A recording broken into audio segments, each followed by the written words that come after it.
In today's video, I'm going to teach you how to download Spotify on Android. By the end, you will have Spotify ready to use on your device, so follow along on your screen as I walk through each step. To begin, open the Google Play Store on your Android device. You will usually find the Play Store icon on your home screen or in the app drawer, and it looks like a colorful sideways triangle. When it opens, you should see the Play Store home with apps, games, and a search bar across the top. Once the Play Store is open, tap the search bar at the very top of the screen. When you tap it, the keyboard will slide up from the bottom, and the cursor will blink in the search field, showing that you can start typing. Now search for Spotify music and podcasts. Type the full name slowly, so autocorrect does not change it. As you type, you will see suggestions appear under the bar.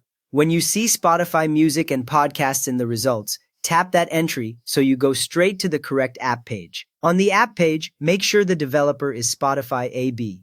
Look just under the app name at the top center of the screen. The developer line should say Spotify AB in smaller text. This tells you that it is the official Spotify app, not a copy or an unrelated player, so double check this before you continue. With that confirmed, tap Install.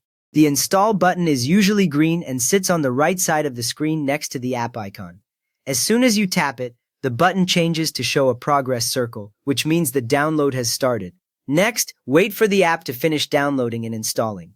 You will see the circle fill in and a progress percentage may appear for a moment. On a fast connection, this might take only a few seconds, but on slower Wi-Fi or mobile data, it can take longer. Once it finishes, the install button will change into an open button, which is your sign that Spotify is fully installed and ready. After that, tap open.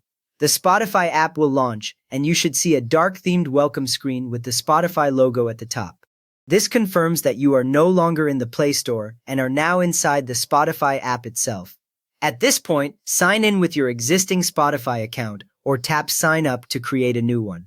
If you already have Spotify on another device, use the same email and password here so your playlists and saved music appear automatically. If you choose Sign Up, Spotify will guide you through entering details like your email and a password. When you finish, you will land on the Spotify home screen with recommendations and a search option, confirming that your account is ready to use on Android. You have now downloaded Spotify on your Android device and opened it ready to sign in or start fresh. So if this helped you get Spotify running, a quick thumbs up really helps others find it. And you are welcome to subscribe for more simple app guides like this.